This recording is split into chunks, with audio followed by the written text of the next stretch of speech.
Another week, another great reason to raise awareness. We'll dive into some of those topics in this edition of the Red Couch Rewind. I'm your host, Melissa Bruner. This is where you see some of those top interviews you've heard on Eye on Northeast Kansas, the TV show. It comes to you live Monday through Friday, 4 o'clock Central Time, streaming live from our WIBW studios in Topeka, Kansas. If you aren't in the area to catch us on air, you can catch us every day online on WIBW.com. The month of April did have a lot of awareness weeks, and we're already into May, but we want to take you back and catch up because these things are very important issues that are with us year round. One of those, Crime Victims' Rights Week. This is a week where folks are really paying attention to those who are in a situation, kind of part of a club that nobody really asks to join, are victims of crime. Survivors of crime is the term I prefer to use. A lot of events, a lot of advocates were really talking about this year. Topeka area was no exception. And joining us in the studio were Monique Vopat. She is with Lifehouse Child Advocacy Center. Great group. They work with some of the youngest victims of crime. Morgan Hall is with the Shawnee County District Attorney's Office. They have services there. And then, of course, Shawnee County Sheriff Brian Hill. Those folks in law enforcement are those who have the very first immediate contact with people who are survivors of crime. They join me to talk about the different roles that they all play in offering services. And I appreciate it because you all have contact with victims at different points of time. And Monique, you deal with a unique subset of victims, right? Lifehouse is talking with the youngest victims. Correct. Yep. 2 to 17. So we talk to all the children in Shawnee County. What is so important about that group to make sure that they have an advocate in the system? Yeah, it's not only do their parents not know what to do, we also help walk them through the whole entire process, and we are concentrated only on the child. And so that's our main concentration, is that relationship with the child and not any of the outsiders. And their rights, how important is that? And tough to balance. Yeah, it's extremely important, correct. They're often overlooked and feel overlooked, and we are there to help guide them and their family through the process. And then we go to the district attorney's office, and for you, Morgan, crime victims are very important to the work that you do. What happens when a crime victim makes contact with your office? So we want to make sure that they know what's going to be happening in the criminal process and feel supported throughout that process, and be able to come and reach out to our office whenever they have questions or concerns, or if they need assistance reaching out to another program or maybe some mental health services. We can help sort of direct them to other community providers. They really help us to make our cases and to be able to take them to court and to be able to get justice for them. How far have things come in terms of protecting a victim's rights when it comes to the prosecution side of things? You know, there's a Crime Victims Bill of Rights that's in existence in the state of Kansas, and I feel like there's been a greater emphasis on making sure that we are being cognizant of what the rights are for crime victims and making sure that they're feeling heard and supported throughout the entirety of the process. And so I think opportunities like this and the Crime Victims' Rights Week is a perfect opportunity to help raise that awareness of what is out there and available for those victims. And Sheriff, when it comes to law enforcement, you obviously see victims most immediately. It's right when something has happened. How do you train officers to handle that situation? Well, we have an extensive process as far as training officers to respond professionally and compassionately. And oftentimes the main concern is keeping those victims safe during these volatile scenes. The Sheriff's Office, like a lot of police departments, we have a victim witness advocate. We have a chaplain that will come out immediately to those scenes. And we work pretty closely with the district attorney's office, because oftentimes as a major case detective in Topeka, you would form a relationship with the victims of these violent crimes, and you're going to continue to work with them through the process. So get them the support they need, and then work with the district attorney's office for their victim witness advocate as well. And you were a detective, so you know what that's like to be interviewing those witnesses and victims. And of course, the victims sometimes are your best witness because they actually experienced and saw what happened. How important are those interviews, but how can you make it a little bit more sensitive? Because I think sometimes there's that perception like, just leave me alone and let me process for a bit, but you can't always give them time. No, because oftentimes you're on the clock. I mean, they have that show, 48 hours, because, I mean, time does matter when criminals are on the run and putting out alerts, and depending on circumstances, sometimes amber alerts that are going out across the state, and people are moving. And so the quicker that we can get law enforcement apprised of what's going on across the state and get resources responding out there. So be professional, be compassionate, but you still kind of have a job to do to get to where you need to be with our victims. And for the most part, after years of doing this, I think most of the victims understand that, and they want to work with you to get some justice in their cases. Monique, what do you want families to know as far as what resources there are, particularly for those who are on the younger side? Yeah, that there's someone is there to help guide them and help them. It doesn't matter if you use our services or not. You can pick up the phone, and we have people that are there to help with any kind of questions. And if something that we can't do, we can help you find that resource and guide them to the correct people. What about from the DA's office? What do you want crime victims to know about how you can help guide? And do you still have someone who deals directly with victims in the office to be able to guide them through? So we've gone to a format where we have a trial assistant. So they are both working directly with the victim, but also helping support the attorney. We found that helped to give a better connection with the victim, so they knew in the instant and in the moment what was happening with the case, and they could have one person to contact instead of having several people to contact and try and get information from. And so really we just want to make sure that they feel like they are supported, and they know that they can come to us with questions, and if we don't have the answer, we'll refer them to amazing people like Monique or the YWCA or other agencies, because we know we're very fortunate in Topeka to have a lot of sister and partner agencies. And also, if anyone wants to speak to this years later, because I can tell you firsthand that decades later, your case is done, it's adjudicated, a person may be sentenced, but decades later, you're still going to get notifications, updates, things are still going to happen, because that's how our justice system works. How long are you there for victims? Until the end. I mean, Yeah. we've got victims who are reaching out about restitution for cases that are 20, 30 years old. We're still going to do what we can to help to support them, find that information out for them, do whatever we can to make sure that they continue to see justice through to the end until they feel that they have reached a point where they no longer are needing our assistance or help. And then for us, we'll still answer the phone, even if it is completely after the process. If they still have questions, we are still there to help them answer those. And for law enforcement, what is the change you've seen, Sheriff, in terms of this kind of sensitivity and empathy and resource-driven work, as opposed to just, we're only here to investigate the crime? There's definitely more resources to help victims now. For law enforcement in my career, honestly, I've had victims that to this day I still have contact with, or you see, and they reach out at times. So sometimes it's a lifetime acquaintance you're going to make with people. And when they do call and need help, you just try to get the resources they need at the time that they're calling. Well, I appreciate the work that all of you do and how things have evolved for crime victims over the years. Shout out to all the victim witness coordinators out there, because they are special, special people. Appreciate you all. We have definitely seen a lot more awareness of trauma-informed care in recent years, and the ongoing journey it is for many people who've survived crime, and how it doesn't kind of end in one day. It's something that sticks with it into the future. So great to hear from those folks on the work that continues every single day. April, also every year, brings Work Zone Awareness Week. Yes, it is that time of year. You're seeing orange cones, detours, barricades everywhere. Give them a break, folks, because it is risky business to be out there keeping your roads safe to drive. Even as annoyed you are about the orange cones and barricades, at the end of the day, it'll make your drive much more pleasant in the long run. That's one of the messages that Dave Studebaker with the Kansas Department of Transportation visited the studio to remind us of. He was wearing his orange vest because that's the color of awareness. He is here today, and I said I was going to dress for the segment, Dave, because this is very important. This is one thing about work zone safety awareness, is having the gear on, and you're all geared up. Yep, I'm all oranged up today. And this is from the workers' side of things. Why Sure. do they do this? You know, the whole thing with work zone awareness is for everyone to be aware of what's going on out there, you know, both for the drivers and for the people working.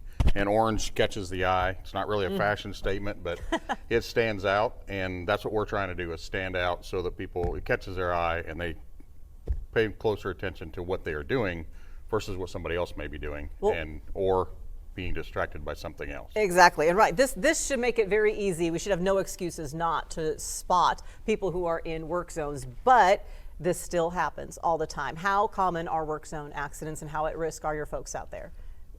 You know, they say by numbers, by stats, there's roughly 4.5 work zone accidents every day in the state somewhere. We don't see a whole lot of that in a confined area, but the problem is when we see them, the ones you remember are the catastrophic ones, and those are ones that we never want to see. But more often than not, you know, we preach that they see us so they don't hit us. That's great. But obviously it's fantastic they don't hit us. But 9 times out of 10, it's actually the driver that is the one that gets injured, because the orange cones, the signs, the arrow boards, all that is indicating there's something in front of you that you need to be aware of. And more often than not, it's something very solid that's going to stop you in an abrupt manner, hitting a piece of equipment or a truck or whatever. So more than often than not, it's actually the driver that pays the price. Pays the price. So what do we all need to do? Put down the phones. That's a real distraction is probably the number one thing that's Real pet peeve of happening. mine is people that drive with their phone in between their eyes, and they think the old adage, I drive better texting than I do, that's BS.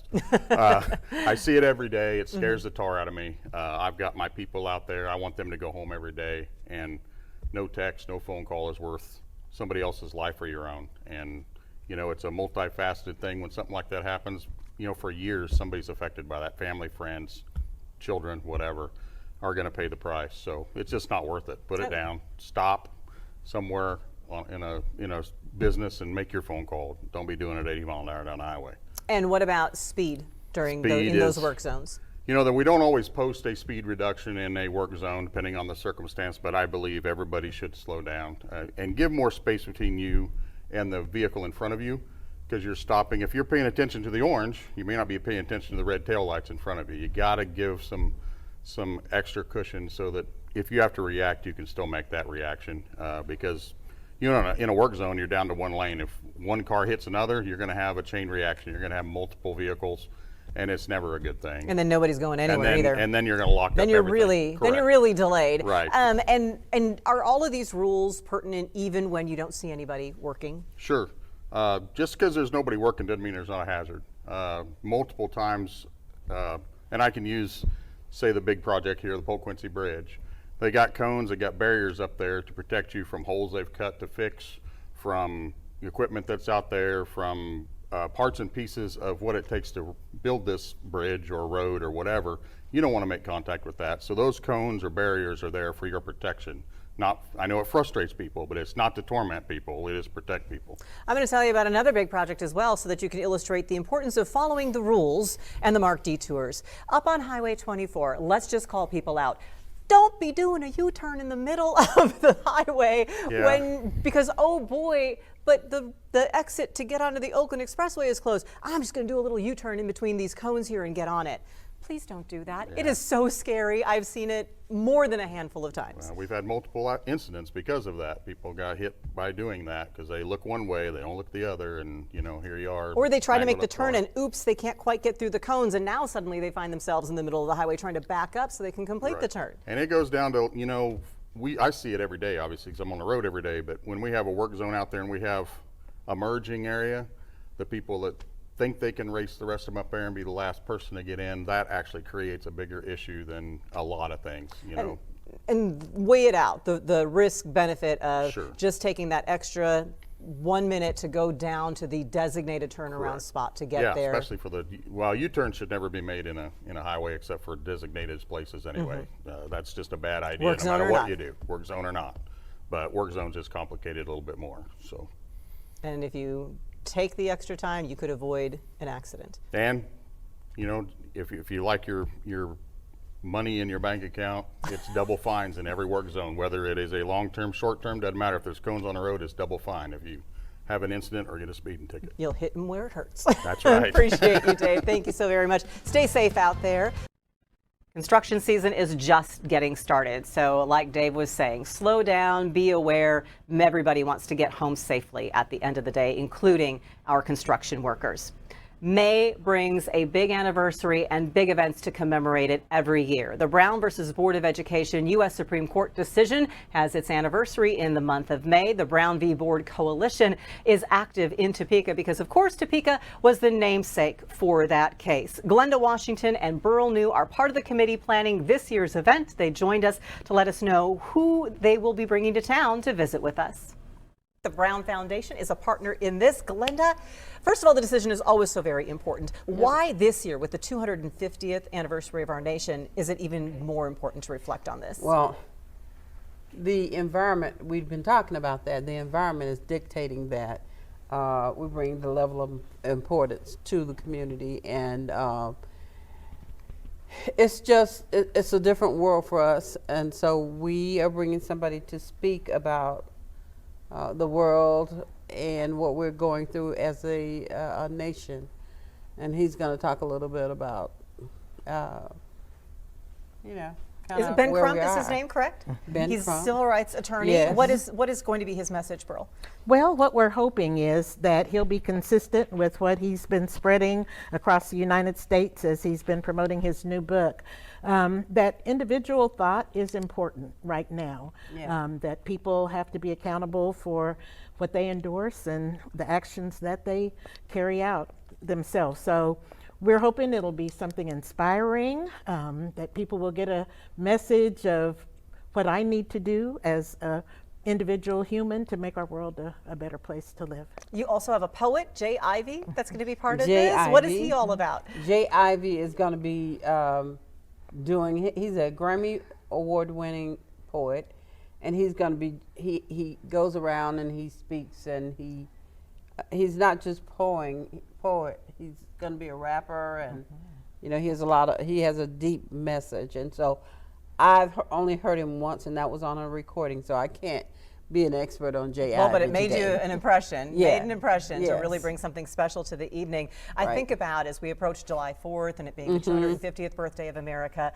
and where Brown v. Board fits in this entire story of our nation. Yes. Dr. New, where do you see it continuing to have that relevance today? Well, I know Cheryl Brown Henderson often says that it's not the story of one child or 5, 6 children. It's the story of America's children. And even given how education is viewed in our state and in our nation currently, it's important for people to know we're making a deep investment in the lives of those who are going to end up being the leaders of our world. So we can't leave some out and serve others, but we have to always know that every single child deserves a free and appropriate public education. And you know what else I think really strikes me, especially as we had General Rose here and we think about March being Women's History Month? If you look at the 13 plaintiffs in Brown v. Board, 12 of them were women. Yes. Women led the way here. Women led What does the that way. say about the role and the impact women can have in society, Glenda? That we are bad.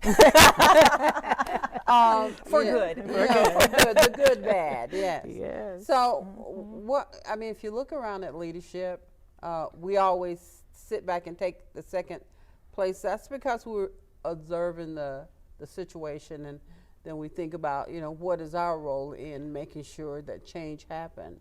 And so women are serving as catalysts even now, way back when, to make sure that change happens and that it makes a positive impact on our community. So we see a lot of that happening. Absolutely. Well, we want to make sure that you get your tickets so that you can join the Brown v. Board's 72nd anniversary celebration Sunday, May 17th. Doors open at 5. 5:30 is the program. Again, it's going to be at Townsite Ballroom downtown. Tickets are just $60. Go to brownvboardanniversary.org. That's where you can get them and get your seat at the table. Yes. Glenda, Burl, thank you both so Thank very you. much. Oh.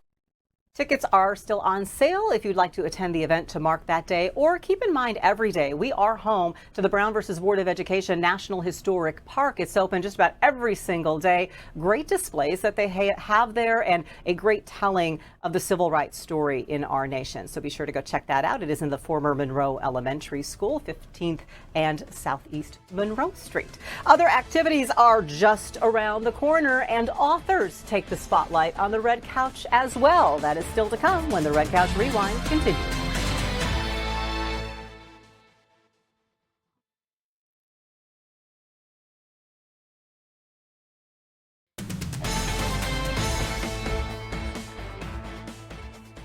Welcome back into the Red Couch Rewind, where we recap some of those top interviews you've seen on Eye on Northeast Kansas, the TV show. We, in the first part of this episode, heard about some of the awareness weeks that were going on. We want to tell you about one more. Junior League of Topeka has taken on period poverty as one of its premier focuses, a cause, an issue that they really want to work on. And part of the way that they raise money to support that initiative is their Dress for Change Week. Jody Seavey visited the Red Couch to tell us about it. welcome to you. Hi, thank you. Day 3 of the campaign, midway through. This is the outfit you've been wearing all week. This is my dress of choice, yes. Okay, so this, I mean, on the surface, that's pretty basic, right? How many people have you asked and what do they have to do this week?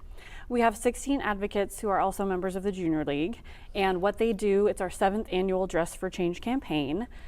They wear the same black dress or outfit depending on your career and what you can wear, scrubs, a dress, whatever's appropriate.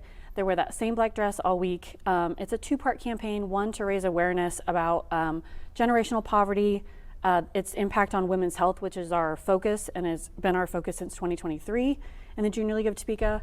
And then we share statistics about period poverty as well, because that's been an important focus to us recently. And then we also raise funds to help us carry out that mission and to try to combat poverty in our community. What does wearing the same dress illustrate? It illustrates just a lack of resources when you don't have much to choose from. I think that shows people every day that some people don't have the resources, and its impact on a multitude of things. We choose women's health, but I think that just wearing the same thing again and again kind of shows people the lack of resources that some people experience. Right, because they don't have the option to choose something else the next day. Right. You usually do. So when you're on day 3 of wearing the same dress, what was it like this morning? It's repetitive. I know I hear from a lot of our advocates that it's they don't enjoy wearing the same thing every day. I tend to wear a lot of black, so I don't mind, but the same exact outfit is, it's repetitive, and some people choose to launder theirs, some people don't choose to launder theirs, so I think it's an interesting spin to take with that as well, if you don't have access to maybe a washer and dryer every day, or laundry service. So I think that gets plays a part as well. I did this for a couple years when it first started, and you're right. I know that I was very worried about, am I going to spill something on this dress today? Because that particular dress was a dry clean, right? And so then, like the second year, I'm like, I'm going to get smart about this and make sure I choose something that's machine washable or at least hand washable, so that that wouldn't be as much of an issue. But you're right, if you don't have the wash machine access right in your house to just handily throw it in, it's another challenge people have. Yeah, and again, it shows if you don't have that access, then you're limited in what you can do there. So, how large of a problem is this in Topeka that people may not realize? Some of the statistics we share are Kansas-wide. Some are from nationwide, but I think there are several organizations that we've donated to so far this year.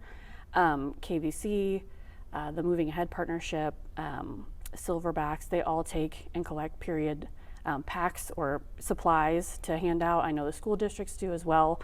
So I think it's a constant need. I don't have specific numbers, but it's a constant need that there is a lack of access to these products for women and teens in our community. People are always asking you for more. Yes. Absolutely. Yes. What happens? What is the impact that people see when they don't have the resources? I mean, it's more than just, do you have a different outfit to wear today? There are other areas of a person's life, right, that you see it impact? Yes. It can impact missing work. Women and girls can miss work if they don't have access to products. It can result in wearing products for longer than recommended, so it can have a negative impact on that woman's health if they don't have enough products to get them through the week. So they're wearing products for longer than recommended. That's a direct impact on their on their health. So I think missing work, missing other commitments, and just having a direct impact on their health is what results from not having access to these products. So what can people do to get involved and help support the change? If you know one of the advocates, there, like I said, are 16 of them. Are they competing? Are they having a little friendly competition to see who can raise the most? Everyone has their own goal. I'm sure that they are, but we all have a very internal drive to meet our own goals. And I know that some women have met their goals so far. So let's help them continue to beat their goals, right? Yes. So there's an online raising platform that we use. If you know those women, you can do that, or you can go to our website under Dress for Change. There's a heading Dress for Change, and that will also have the online platform.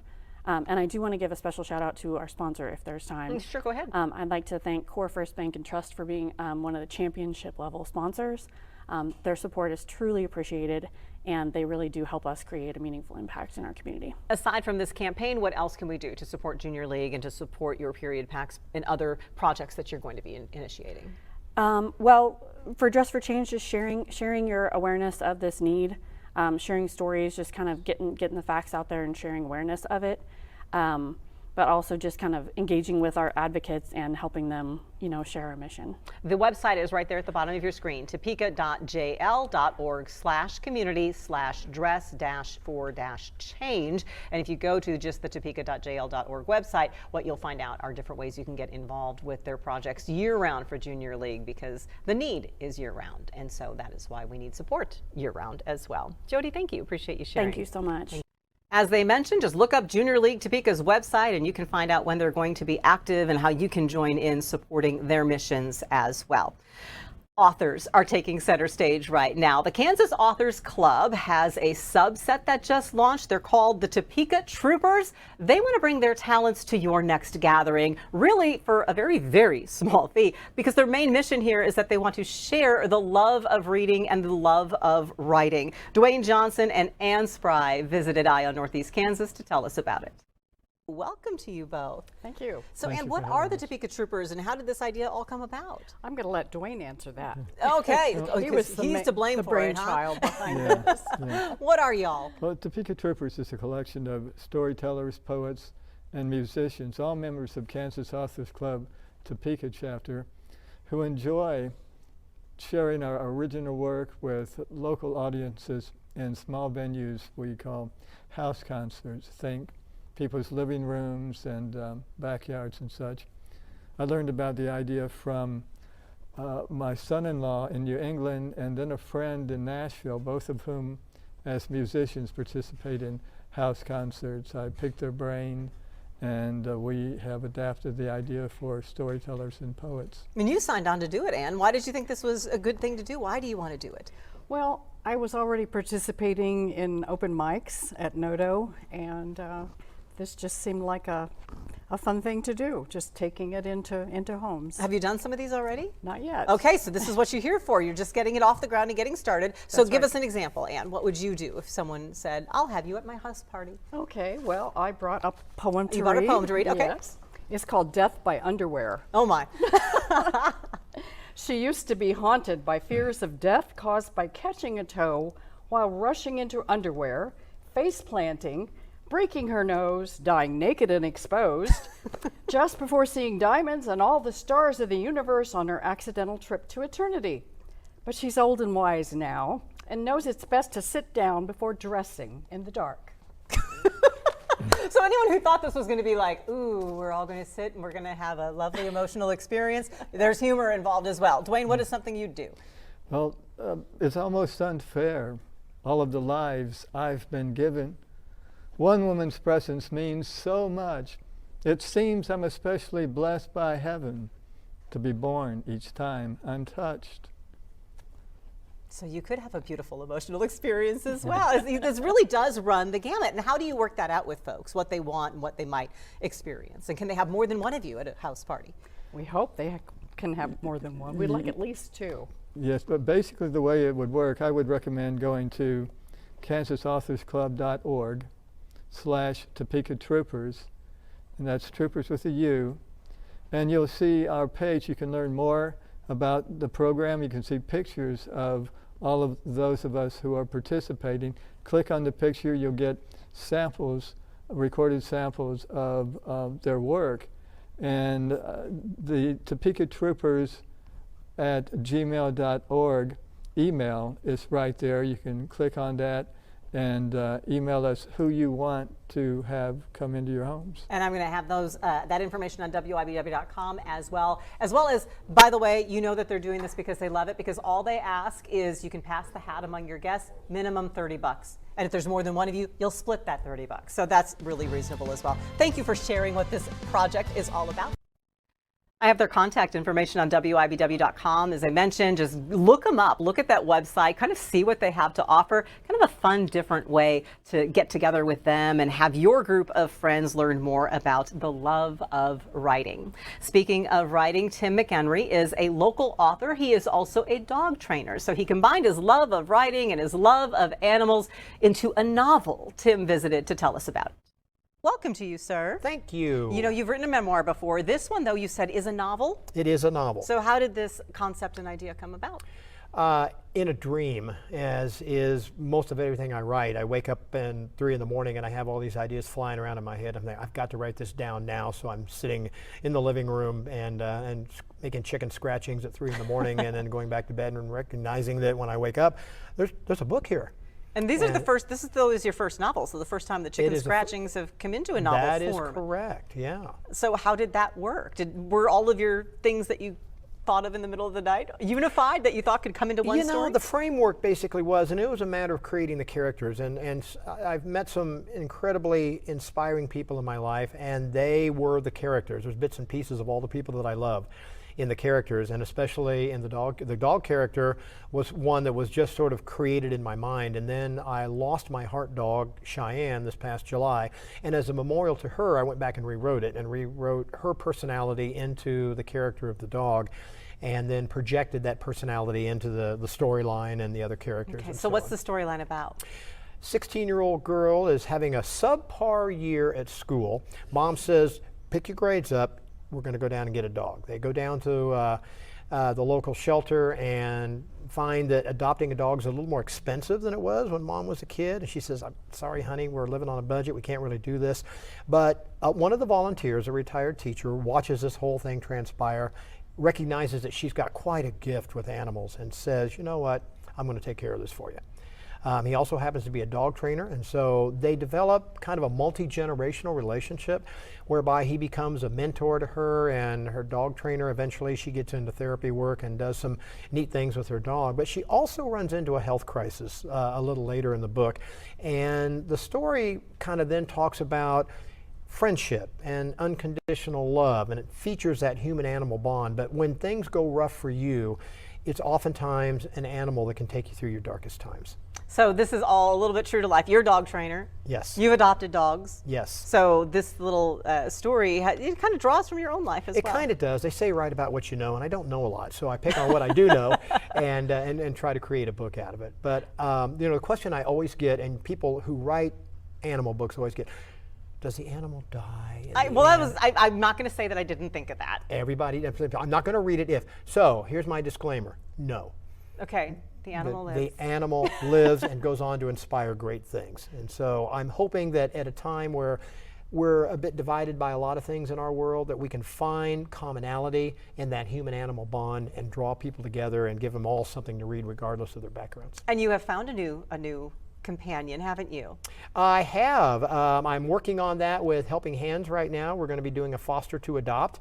And it's going to be a foster fail. Yeah, you know, you're familiar with that term, yeah, no the doubt. foster to adopt. So you're going into it already saying. I'm going into that, yeah. But I do have another friend at home that I rescued, and he's just an absolute delight. They met the other day, and it worked famously. So I'm really excited about what lies ahead. There's probably another book in there somewhere. Maybe so. So you're going to have 2 dogs at home? I'll have 2 dogs at home. My goodness gracious. And the first dog that you had adopted was one that had a health challenge. Indeed. It had an amputated leg, if I recall. Yes, you're right. An amputated leg, and she went on to compete in agility and got a berth at the national level running agility as an amputee. Nice. So we can meet you, find out more about the book when you have a little book release party coming up. I do at Roundtable Books tomorrow from 6:30 to 7:30. Roundtable is in the Noto district and is a delightful, independent, locally owned bookstore. Please go down and check them out. It's just a great place to go. Whether they buy your book or somebody else's. Absolutely. Go to the little local bookstore up there in Noto. Appreciate it, and we look forward to knowing when the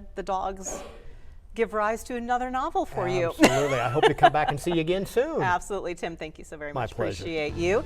You can find that book on Amazon. The book signing party, the book release party has now passed. However, Roundtable Bookstore in Noto should continue to have a few copies if you are interested.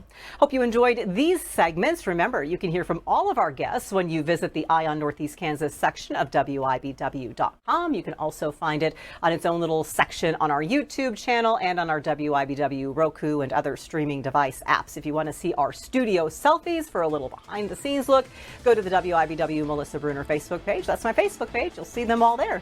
Until next time, we'll see you on the Red Couch.